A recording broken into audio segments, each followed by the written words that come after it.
नमस्ते. माझं नाव मौशिमी. मी काल सांगितल्याप्रमाणे आजही 18वा आणि 19वा अध्याय वाचत आहे. ह्या अध्यायामध्ये 4 गोष्टी आहेत.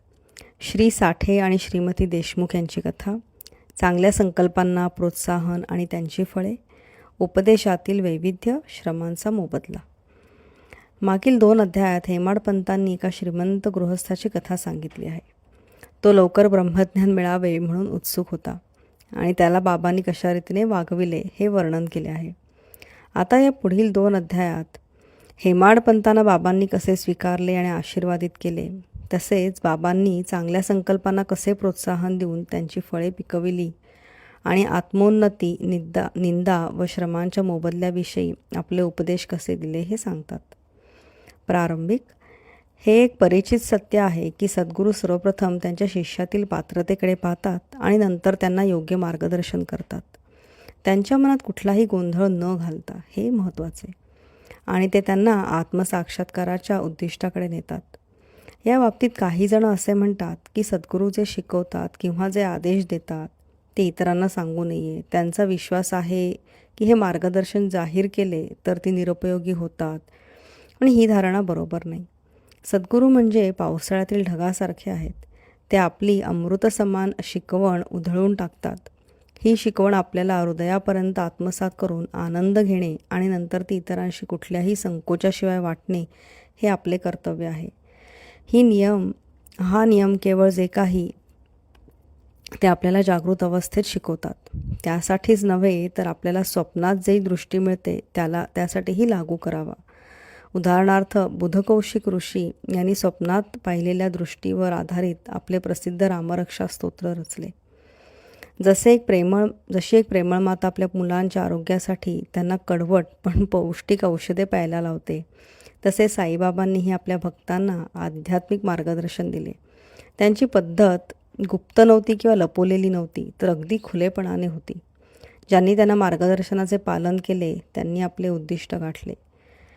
साईबाबांसारखे सद्गुरू आपल्या बुद्धीला विस्तृत करतात, आपल्याला आत्म्याची दैवी सुंदरता दाखवतात आणि भक्तीच्या मृदू आसांना पूर्ण करतात. जेव्हा हे साधले जाते तेव्हा इंद्रिय सुखांची इच्छा नष्ट होते, विवेक, वैराग्य हे दुप्पट फळे मिळते आणि ज्ञान आपल्या झोपेतही उमलते. हे सर्व आपल्याला सद्गुरू यांच्या संपर्कात आल्यावर, त्यांची सेवा केल्यावर आणि त्यांचे प्रेम मिळवल्यावर मिळते. भक्तांच्या इच्छांना पूर्ण करणारा प्रभू आपल्या मदतीस येतो, आपले दुःख आणि त्रास दूर करतो आणि आपल्याला आनंदी करतो. ही प्रगती किंवा विकास पूर्णपणे सद्गुरू यांच्या सहाय्यामुळे होते. ज्यांना आपण स्वतः प्रभू समजतो, म्हणूनच आपण सदैव सद्गुरूंची भेट घेण्यास, त्यांचे कथन ऐकण्यासाठी, त्यांच्या चरणी नतमस्तक होण्यासाठी आणि त्यांची सेवा करण्यासाठी उत्सुक राहायला हवे. आता आपण आपल्या मुख्य कथेच्या भागाकडे येऊ. हेमाडपंतांना स्वीकारले जाणे आणि आशीर्वाद लिहिला जाणे, आणि गोष्टीचं नाव आहे, आणि त्यातच एका गोष्टीचं अजून नाव आहे श्री साठे यांची कथा. काही वर्षापूर्वी क्रॉफर्ड युगात प्रसिद्धी मिळवलेल्या श्री साठे नावाच्या एका सज्जन व्यक्ती होत्या. त्या काळच्या बॉम्बेचे राज्यपाल लॉर्ड री यांनी श्री साठेंच्या लोकप्रियतेला आडवा आणला, म्हणजे त्याच्यामध्ये अडथळा आणला, आणि त्यांचे व्यापाराचे मोठ्या प्रमाणात नुकसान झाले. इतर प्रतिकूल परिस्थितीमुळे त्यांना अनेक त्रास झाले आणि ते दुःखी आणि निराश झाले. बेचैन झालेल्या श्री साठेंनी घर सोडून दूर कुठेतरी जाण्याचा विचार केला. साधारणपणे माणूस ईश्वराचा विचार करत नाही, पण जेव्हा अडचण आणि संकट येतात तेव्हा तो ईश्वराकडे वळतो आणि मदतीसाठी प्रार्थना करतो. जर त्याच्या वाईट कर्मांचे फळ संपले असेल तर ईश्वर त्याची संतांची भेट घडवून आणतो, जे त्यांच्या कल्याणाबाबत योग्य मार्गदर्शन करतात. श्री साठ्यांनाही अशाच प्रकारचा अनुभव आला. त्याच्या मित्रांनी त्यांना शिर्डीला जाण्याचा सल्ला दिला, जिथे अनेक लोक साईबाबांचे दर्शन घेण्यासाठी येत असत. त्यामुळे त्यांना मनःशांती आणि इच्छांची पूर्तता मिळायची. त्यांना हा विचार आवडला आणि 1917 ते तात्काळ शिर्डीला गेले. बाबांच्या स्वरूपाला पाहताच ते शाश्वत ब्रह्मासारखे आत्मप्रकाशमान, निर्मळ आणि पवित्र होते. त्यांचे मन बेचैन थांबले आणि शांत व संयमी झाले. त्यांना वाटले की हे त्यांच्या मागील जन्मातील पुण्यांच्या संचयामुळेच त्यांना बाबांच्या पवित्र चरणांकडे नेले. ते ठाम इच्छाशक्तीचे व्यक्ती होते.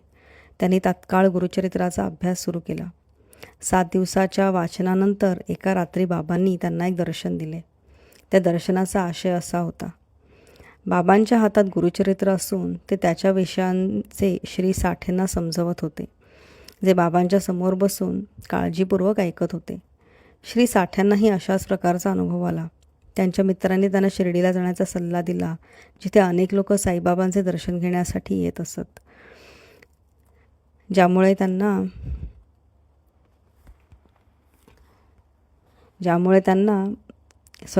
स्वतःलाच मनःशांती मिळाली होती. त्या दर्शनाचा आशय असा होता. बाबांच्या हातात गुरुचरित्र असून ते त्यांच्या विषयाचे श्री साठ्यांना समजावत होते. म्हणजे त्या गुरुचरित्रामध्ये वेगवेगळे जे विषय होते त्याच्याबद्दल ते साठ्यांना समजावत होते, जे बाबांच्या समोर बसून काळजीपूर्वक ऐकत होते. जेव्हा ते उठले तेव्हा त्यांना ते स्वप्न आठवले आणि त्यांना खूप आनंद झाला. त्यांना वाटले की बाबांचे किती दयाळूपण आहे की अशा मतिमंद आत्म्यांना, जे अज्ञानात झोपलेले असतात, त्यांना जागे करतात. आणि माझ्यासारख्याला त्यांनी गुरुचरित्राच्या अमृताचा अनुभव घडून आणला. दुसऱ्या दिवशी त्यांनी काकासाहेब दीक्षित यांना या स्वप्नाबद्दल सांगितले आणि बाबांशी या स्वप्नाचा अर्थ किंवा महत्त्व जाणून घेण्यासाठी, तसेच एका आठवड्याच्या वाचनाने पुरेसे आहे की ते पुन्हा सुरुवात करावी का, असा सल्ला विचारण्याची विनंती केली. काकासाहेब दीक्षित यांनी योग्य संधी मिळताच बाबांना विचारले, देवा, श्री साठेंना या स्वप्नाद्वारे तुम्ही काय सुचवले? त्यांनी सप्ताह थांबवावा का सुरू ठेवावा? ते साधे भक्त आहेत. त्यांच्या इच्छांची पूर्तता होणे आणि स्वप्न समजावून सांगणे आवश्यक आहे. त्यांना आशीर्वाद मिळावा. तेव्हा बाबांनी उत्तर दिले, त्यांनी पुस्तकाचा आणखी एक सप्ताह वाचावा. जर हे काम काळजीपूर्वक केले किंवा अभ्यासले गेले तर भक्त शुद्ध होईल आणि लाभ होईल. प्रभू आनंदित होतील आणि त्याला सांसारिक बंधनातून मुक्त करतील. त्यावेळी हेमाडपंत तिथे उपस्थित होते. ते बाबांचे पाय धुवत होते. जेव्हा त्यांनी बाबांचे शब्द ऐकले तेव्हा त्यांनी मनाशी विचारले, अरे, श्री साठेंनी फक्त 1 आठवड्याचा अभ्यास केला आणि त्यांना फळ मिळाले, आणि मी 40 वर्ष वाचत आलो, काहीच फायदा झाला नाही. त्यांचा 7 दिवसांचा येथे वास फलदायी ठरतो, तर माझा 7 वर्षांचा वास 1910 ते 1917 हे म्हणजे काहीच नाही. चातक पक्षासारखा मी नेहमीच बाबा माझ्यावर अमृत पावसाचा वर्षाव करतील आणि मला त्यांच्या मार्गदर्शनाचा आशीर्वाद मिळेल अशीच वाट पाहत असतो. जसा हा विचार हेमाडपंतांच्या मनात आला, बाबांना लगेचच समजले की हेमाडपंत काय विचार करत आहेत. बाबांचे भक्त याचा अनुभव सांगतात की बाबांना त्यांच्या भक्तांचे सर्व विचार वाचता येतात आणि समजतात. तसेच ते वाईट विचार दाबतात आणि चांगल्या विचारांना प्रोत्साहन देतात. हेमाडपंतांचे मन वाचल्यानंतर बाबांनी लगेच त्यांना सांगितले की तू उठून श्यामा म्हणजेच माधुरा देशपांडे यांच्याकडे जावे. त्यांच्याकडून 15 रुपये दक्षिणासाठी घ्यावे. थोडा वेळ त्यांच्यासोबत बसून गप्पा माराव्यात आणि मग परत यावे. बाबांच्या मनात करुणा प्रकट झाली आणि म्हणूनच त्यांनी हा आदेश दिला. आणि बाबांचे आदेश कोणाला नाकारता येतील. हेमाडपंत तत्काळ मशीद सोडून श्यामा यांच्या घराकडे गेले. श्यामा नुकतेच स्नान करून धोतर घालून बाहेर आले आणि त्यांनी हेमाडपंतांना विचारले, अरे, तुम्ही आत्ता इथे कसे आले? असे वाटते की तुम्ही मशिदीतून आला आहात. तुम्ही इतके बेचैन आणि निराश का दिसत आहात? आणि तुम्ही एकटे का आहात? कृपया बसा, विश्रांती घ्या. मी माझे उपासना करतो, तोपर्यंत तुम्ही पानासह सुपारी घेऊन आनंद घ्या आणि नंतर आपण गप्पा मारूया. असे म्हणत ते आत गेले आणि हेमाडपंत बाहेर वरांड्यात एकटे बसले. त्यांना खिडकीच्या कडेला नाथ भागवत नावाचे एक प्रसिद्ध मराठी पुस्तक पाहिले. हे संत एकनाथांच्या मोठ्या संस्कृत ग्रंथ भगवत यांच्या 11व्या अध्यायावर केलेले भाष्य आहे. साईबाबांच्या सल्ल्याने बापूसाहेब जोग आणि काकासाहेब दीक्षित यांनी शिर्डीमध्ये दररोज भगवद्गीता, तिच्या मराठी भाष्य, भावार्थ दीपिका किंवा ज्ञानेश्वरी, नाथ भागवत आणि एकनाथांचे इतर मोठे ग्रंथ भावार्थ रामायण यांचे वाचन केले. जेव्हा भक्त बाबांकडे येत आणि त्यांना काही प्रश्न विचारत, तेव्हा बाबांनी कधीकधी त्यांना अंशतः उत्तर दिले आणि त्यांना वरील उल्लेखित ग्रंथाचे वाचन ऐकायला जाण्याचा सल्ला दिला, कारण हे भगवत धर्माचे मुख्य ग्रंथ आहेत.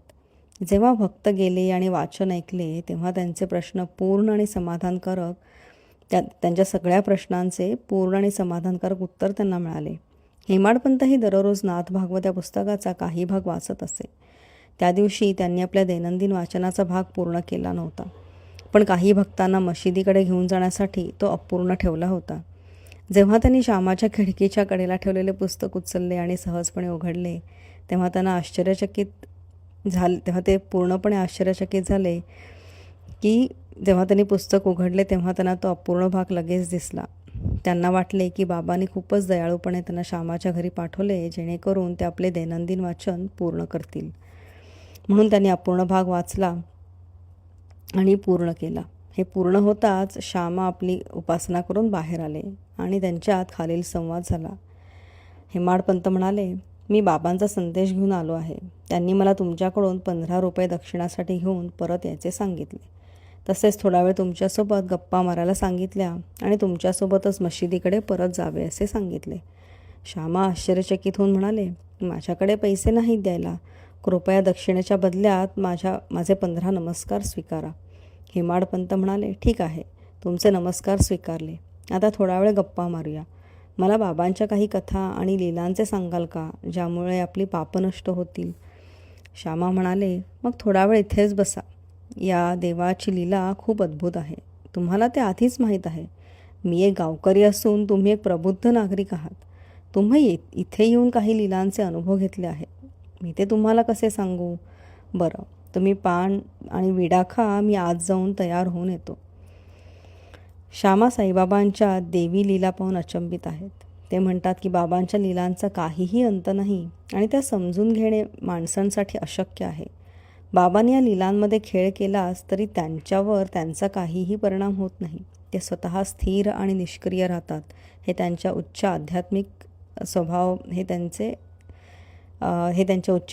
स्वभाव दाखवते. श्यामा सांगत आहेत की आपण गावकरी माणूस असल्यामुळे खूप कमी समजतो. त्यांना आश्चर्य वाटते की बाबा स्वतः का कथासंग्रह सांगत नाहीत आणि का प्रबुद्ध व्यक्तींना जसे हेमाडपंत अशा साध्या माणसांकडे पाठवतात. बाबांचे मार्ग अगदी अपरिमित आणि अनंत आहेत. त्यांना माणसांच्या कल्पनेत बसवता येत नाही. श्यामा फक्त इतके म्हणतात की ही कृती मानवी स्वरूपाची नाही. या प्रस्तावनेनंतर श्यामाने सांगितले, मला आता एक कथा आठवली आहे, जी मी तुम्हाला सांगणार आहे. मला ती वैयक्तिकरित्या माहीत आहे. जसे भक्त ठाम आणि निर्धारयुक्त असतो तसेच बाबांची तत्काळ प्रतिक्रिया असते. कधीकधी बाबा भक्तांना कठीण परीक्षेत टाकतात आणि नंतर त्यांना उपदेश करतात. जसा हेमाडपंतांनी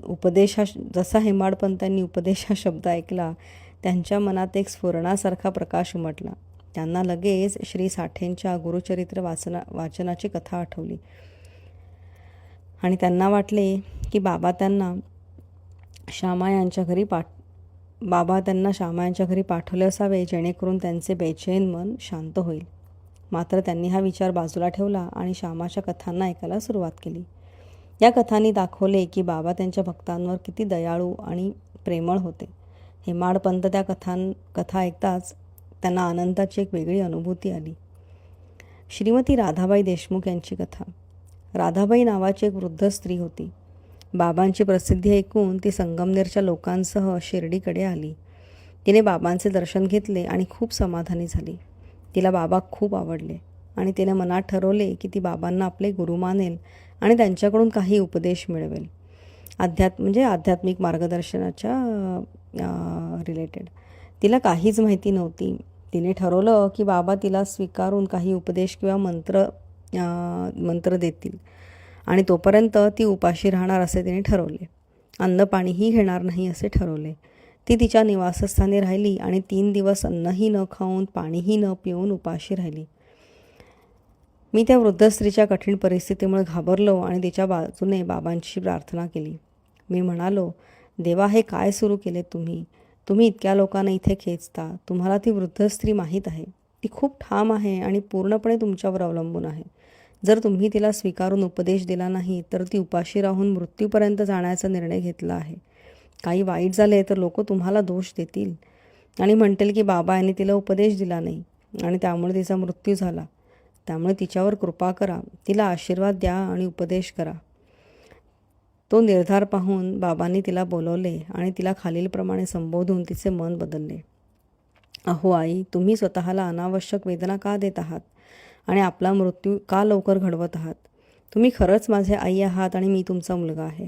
माझ्यावर दया करा आणि माझे शब्द ऐका. मी तुम्हाला माझीच कथा सांगणार आहे. जर ती तुम्ही काळजीपूर्वक ऐकली तर ती तुमच्या हितासाठी ठरेल. माझे गुरु होते, महान संत होते आणि अत्यंत दयाळू. मी त्यांची खूप काळ सेवा केली. तरीही त्यांनी माझ्या कानात कुठलाही मंत्र फुंकला नाही. मला त्यांच्यापासून कधीही विभक्त होऊ नये असे तीव्र मनापासून मला वाटे. त्यांच्याबरोबरच राहावे, त्यांची सेवा करावी, किमान काही उपदेश त्यांच्याकडून मिळवावे हे माझे संकल्प होते. परंतु त्यांची स्वतःची पद्धत होती. त्यांनी प्रथम माझे केस कापले आणि माझ्याकडून दक्षिणा म्हणून 2 पैसे मागितले. मी ताबडतोब दिले. माझे गुरु परिपूर्ण होते. मग त्यांनी पैसे का मागावे? आणि त्यांनी जर पैसेच मागितले तर त्यांना निस्पृह कसे म्हणायचे? मी उत्तर दिलं की त्यांना नाण्यांची काहीही हाव नव्हती. त्यांचा त्यांच्याशी काय संबंध? त्यांचे 2 पैसे म्हणजेच दृढ श्रद्धा आणि सबुरी. मी त्यांना हे 2 पैसे म्हणजे श्रद्धा आणि सबुरी अर्पण केली आणि ते प्रसन्न झाले. मी 12 वर्षे माझ्या गुरूंच्या सेवेत राहिलो. त्यांनी मला वाढवलं. अन्न वस्त्रांची कधीही कमतरता त्यांनी भासू दिली नाही. ते प्रेममय होते आणि प्रेमाचं मूर्त स्वरूपच होते. त्यांचं वर्णन मी कसं करणार? त्यांनी मला सर्वात जास्त प्रेम दिलं. असे गुरु फार दुर्मिळ असतात. त्यांच्याकडे पाहिलं की ते गाढ ध्यानात असल्यासारखे वाटायचे आणि मग आम्ही दोघेही आनंदात बुडून जायचो. रात्रंदिवस मी त्यांच्याकडे टक लावून बघायचो. भूक तहानांचा विसर पडायचा. त्यांच्याशिवाय मला बेचैनी वाटायची. माझ्या ध्यानाचा अन्य कोणताही विषय नव्हता. माझ्या सेवेसाठी त्यांच्याशिवाय दुसरं काही नव्हतं. तेच माझं एकमेव आश्रयस्थान होतं. माझं मन नेहमी त्यांच्यावर स्थिर राहायचं. हीच त्या दक्षिणेतील एक पै आहे. सबुरी ही दुसरी पै. मी अत्यंत धीराने आणि फार काळ माझ्या गुरूंची सेवा केली. हीच सबुरी तुम्हाला संसार सागरातून पार नेईल. सबुरी म्हणजेच माणसातलं खऱ्या अर्थाने असलेलं धैर्य होय. ते सर्व पाप व दुःख नाहीशी करतं. संकट वेगवेगळ्या प्रकारे दूर करतं आणि सर्व भय बाजूला सारतं. अखेरीस ती तुम्हाला यश प्राप्त करून देते. सबुरी ही म्हणजेच सद्गुणांचा खजिना आहे आणि ती सद्विचारांची सोबत आहे. निष्ठा आणि सबुरी या जशा जुळ्या बहिणी तशा त्या एकमेकांवर अत्यंत प्रेम करतात. माझ्या गुरूंनी माझ्याकडून कधीही इतर कोणतीही गोष्ट अपेक्षित केली नाही. त्यांनी मला कधीही दुर्लक्षित केले नाही, तर प्रत्येक वेळी माझं रक्षणच केलं. मी त्यांच्याबरोबर राहत असे, कधीकधी त्यांच्यापासून दूरही असे, पण त्यांच्या प्रेमाची कमतरता मला कधीच जाणवली नाही. ते नेहमी केवळ त्यांच्या कटाक्षाने माझं रक्षण करत. जसं कासव आपल्या पिल्लांना पोसतं, ती पिल्लं जवळ असो किंवा नदीपलीकडच्या तीरावर असो, तरी तिच्या कटाक्षाने ती वाढतात. अहो आई, माझ्या गुरूंनी मला कधीच कोणताही मंत्र शिकवला नाही. मग मी तुमच्या कानात कोणता मंत्र कसा फुंकू? गुरुच्या कासवासारख्याच प्रेमळ दृष्टीने आपल्याला आनंद मिळतो हे फक्त लक्षात ठेवा. कुणाकडूनही मंत्र किंवा उपदेश मिळवण्याचा प्रयत्न करू नका. मला तुमच्या विचाराने आणि कर्मांचे एकमेव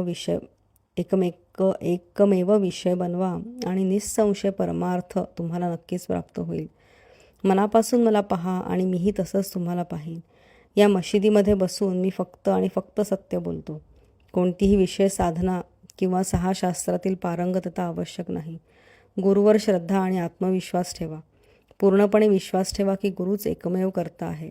जे आपले गुरूचे महत्त्व ओळखतो आणि त्याला हरिहरा आणि ब्रह्मस्वरूप मानतो तो धन्य आहे. अशा रीतीने उपदेश मिळाल्यावर त्या वृद्ध स्त्रीला पटले. तिने बाबांना नमस्कार केला आणि आपला उपवास सोडून तिने हेमाडपंत आणि श्यामाकडून ऐकलेली कथा इतकी गहन आणि अर्थपूर्ण होती की त्यांचे पूर्ण शरीराने भावनिक प्रतिक्रिया दर्शवली. त्या आनंदाने भरवून गेले. त्यांचा घसा अडकला. त्यांना काही एक शब्दही बोलता आले नाही. श्यामा त्यांना अशा भावनात्मक अवस्थेत पाहून विचारतात की तुमच्यासोबत काय झाले? तुम्ही इतके गप्प का? बाबा यांच्या किती लीलांच्या वेगवेगळ्या गोष्टी मी तुम्हाला सांगायच्या आहेत. अचूकच त्यावेळी मशिदीत घंटा वाजू लागली. याचा अर्थ होता की मध्यान्ह उपासना आणि आरती विधी सुरू झाले आहेत. त्यामुळे श्यामा आणि हेमाडपंत तातडीने मशिदीकडे गेले. बापूसाहेब जोग यांनी नुकतीच उपासना सुरू केली होती. मशिदीत स्त्रिया उभ्या होत्या, पुरुष खुले प्रांगणात उभे होते आणि सर्वजण ढोलांच्या तालावर जोरात आरती म्हणत होते. श्यामा हेमाडपंतांना ओढत मशिदीकडे गेले. बाबांच्या उजवीकडे श्यामा बसले आणि हेमाडपंत बाबांच्या समोर बसले. त्यांना पाहून बाबांनी हेमाडपंतांना श्यामाकडून आणलेली दक्षिणा देण्यास सांगितले. हेमाडपंतांनी उत्तर दिले की श्यामाने रुपये न देता नमस्कार दिले आहेत. बाबांनी सांगितले, ठीक आहे.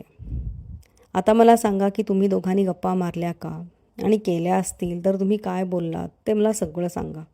घंट्यांचा, ढोलांचा आणि गाण्यांचा आवाज दुर्लक्ष करत हेमाडपंत बाबासमोर बोलण्यासाठी उत्सुक झाले आणि त्यांनी आपापसात जे बोलले ते सांगू लागले. बाबांनाही ते ऐकण्याची उत्सुकता होती आणि त्यामुळे ते पुढे वाकले. हेमाडपंतांनी सांगितले की त्यांनी जे काही बोलले ते सर्व आनंददायक होते आणि त्या वृद्ध स्त्रीची कथा विशेषतः अद्भुत होती. त्यांनी सांगितले की ते ऐकून त्यांना वाटले की बाबांच्या लीलांचा अर्थ अपार आहे आणि त्या कथेमागे प्रत्यक्षात त्यांनी आशीर्वाद प्राप्त केला होता. बाबांनी नंतर सांगितले की ती कथा अद्भुत आहे. तुम्हाला कसा आशीर्वाद मिळाला? मी तुम्हाकडून सर्व तपशिलावर जाणून घेऊ इच्छितो. मला ते सगळी कथा सांगा. मग हेमाडपंतांनी संपूर्णपणे ती कथा सांगितली, जी त्यांनी काही क्षणापूर्वी ऐकली होती आणि ज्यामुळे त्यांच्या मनावर ठसा उमटला होता. हे ऐकून बाबांना खूप आनंद झाला आणि त्यांनी विचारले, ही कथा तुला कशी वाटली आणि तिचा अर्थ तुला कळला का? हेमाडपंतांनी उत्तर दिले, हो बाबा, माझ्या मनाची बैचेनी निघून गेली आहे आणि मला खरी शांती आणि विश्रांती मिळाली आहे. तसेच खरी मार्गदर्शक वाट कळाली आहे. बाबांनी असे सांगितले, माझी पद्धत अगदी अनोखी आहे. मी एकच कथा नीट लक्षात ठेवलीत तर ती खूप उपयोगी ठरेल. आत्म्याचे ज्ञान मिळवण्यासाठी ध्यान आवश्यक आहे. जर तुम्ही हे सातत्याने साधले तर वृत्ती शांत होईल. त्यानंतर पूर्णपणे इच्छाहीन होऊन तुम्ही सर्व प्राण्यांमध्ये असलेल्या परमेश्वरावर ध्यान करावे आणि जेव्हा मन एकाग्र होईल तेव्हा ते ध्येय साध्य होईल. नेहमी माझ्या निराकार स्वरूपावर ध्यान करा, जे ज्ञान, चेतन आणि आनंदांचे मूर्त स्वरूप आहे. जर तुम्ही हे करू शकत नसाल तर माझ्या रूपावर पूर्ण मन लावून ध्यान करा.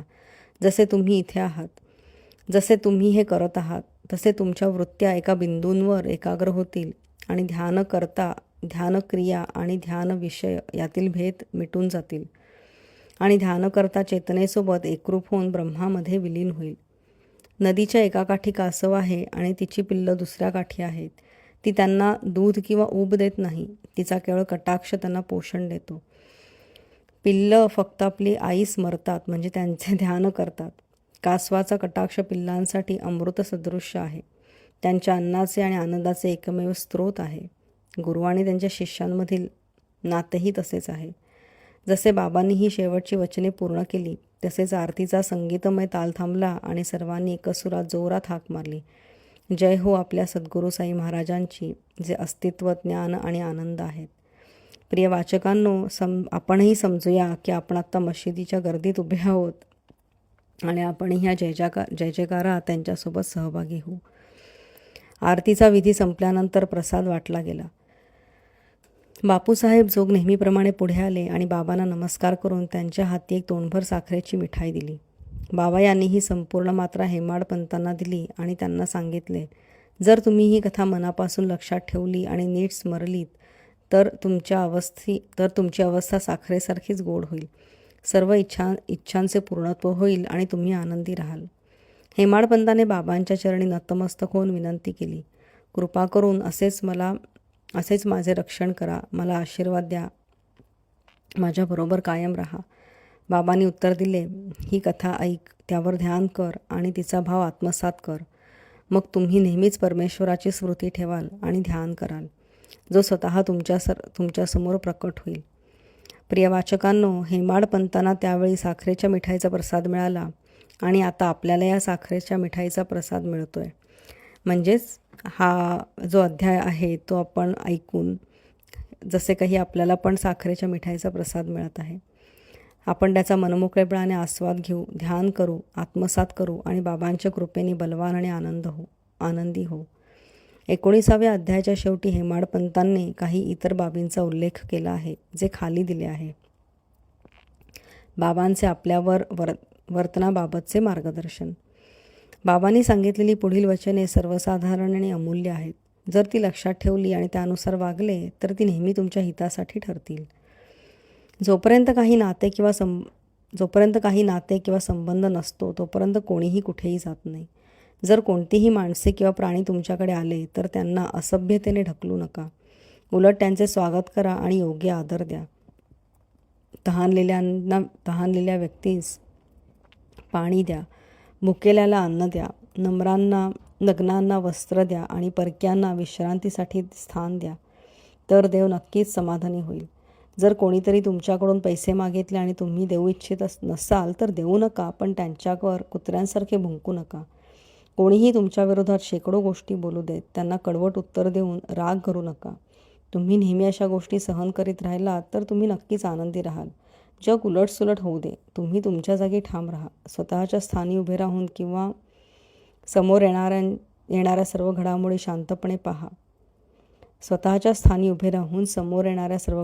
शांतपणे पहा. मी आणि तू यातील भेदांची चिंता नष्ट करा. जेव्हा आपली भेट होण्यासाठी रस्ता स्वच्छ आणि मोकळा होईल तेव्हा मी आणि तू असा भेदभाव, जो हा अडथळा आहे, तो शिष्याला त्याच्या गुरुपासून दूर ठेवतो आणि जेव्हा तो नष्ट होतो तेव्हा गुरु आणि शिष्य एकत्र येतात. पण जर नष्ट झाला नाही तर एकात्मता किंवा संपूर्ण संमिलन साध्य होऊ शकत नाही. अल्लाह मालिक, इतर कोणीही आपला रक्षक नाही. त्याची कार्यपद्धती अद्भुत, अमूल्य आणि गूढ आहे. त्याची इच्छा पूर्ण होईल आणि तो आपल्याला मार्ग दाखवेल व आपल्या हृदयाची इच्छा पूर्ण करेल. हे आपण एका भूतपूर्व नात्यामुळे एकत्र आलो आहोत. त्यामुळेच चला एकमेकांवर प्रेम करू, सेवा करू आणि आनंदी राहू. जो व्यक्ती जीवनाच्या परमध्येयाला गाठतो तो अमर आणि आनंदी असतो, तर इतर सर्व फक्त अस्तित्वात राहतात. सकारात्मक विचारांना प्रोत्साहन देणे. हे लक्षात घेण्यासारखे आहे की साईबाबा सकारात्मक विचारांना कसे प्रोत्साहन देतात.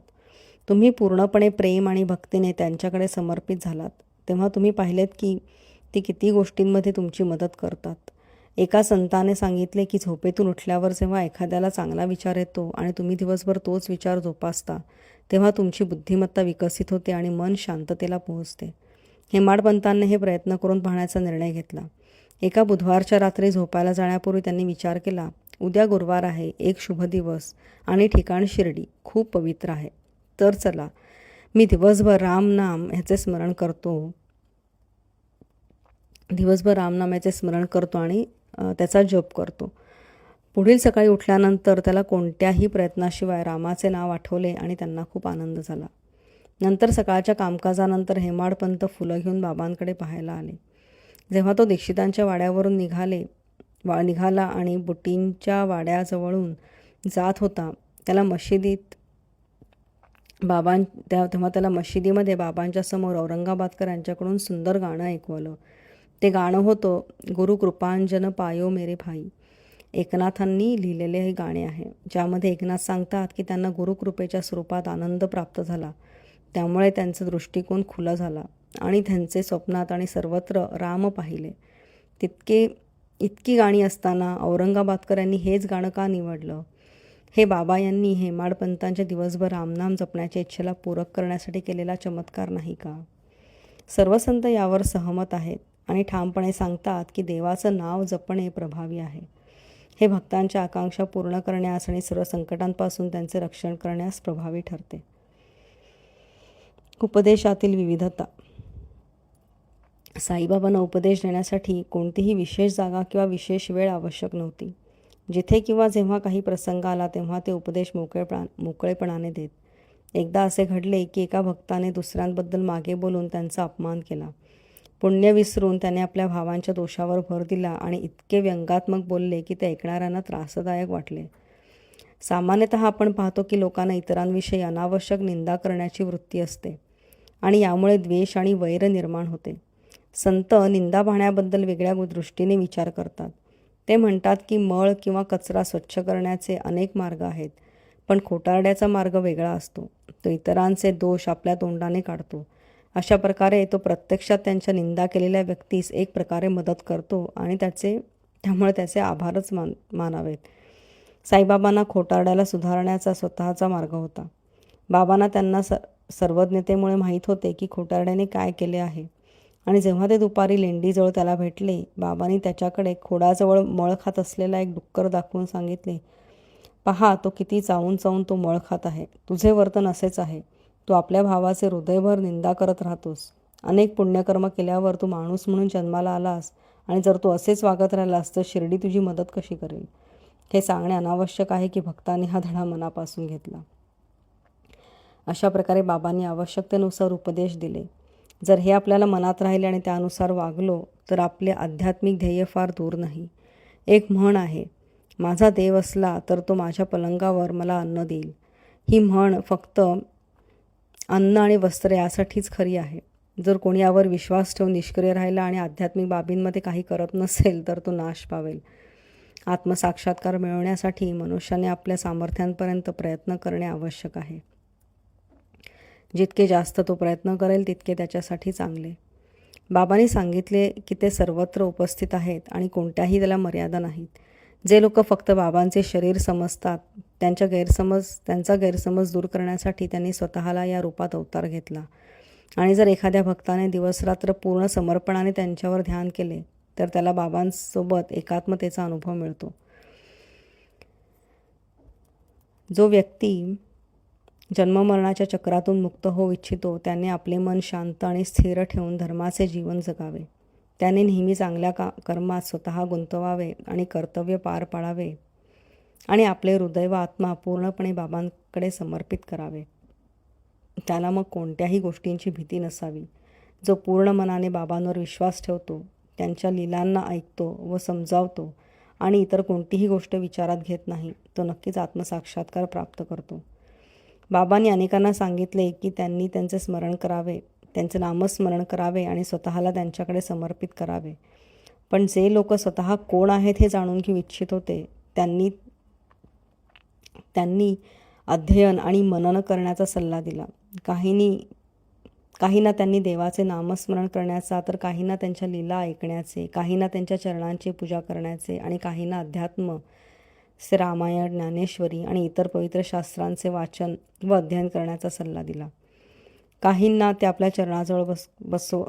त्यांनी आपल्या चरणाजवळ बसवले, तर काहींना खंडोबाच्या मंदिरात पाठवले, तर काहींना विष्णूच्या 1000 नावांचा जप करण्याचा सल्ला दिला आणि काहींना छंदोग्य, उपनिषद आणि गीतेचे अध्ययन करण्याचा सल्ला दिला. त्यांच्या उपदेशांना कोणतीही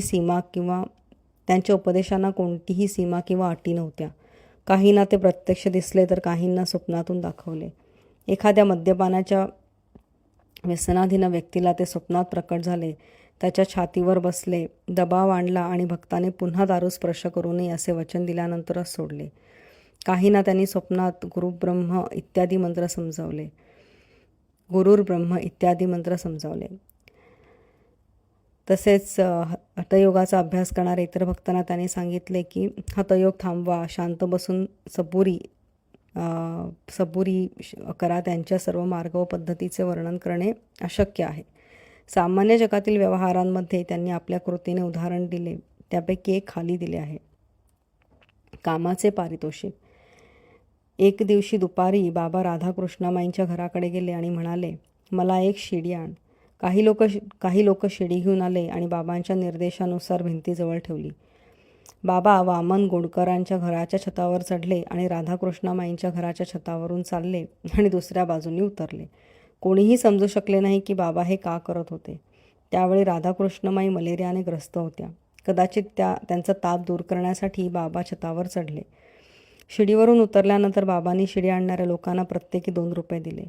कोणी बाबांना विचारले की एवढे पैसे का दिले? बाबांनी उत्तर दिले की कोणीही इतरांच्या मेहनतीचा उपहास करू नये. कामगाराला त्याचे हक्काचे पारितोषिक तत्काळ आणि पुरेपूर दिले पाहिजेत. श्री साईंच्या चरणावर नमन. सर्वांना शांती मिळो.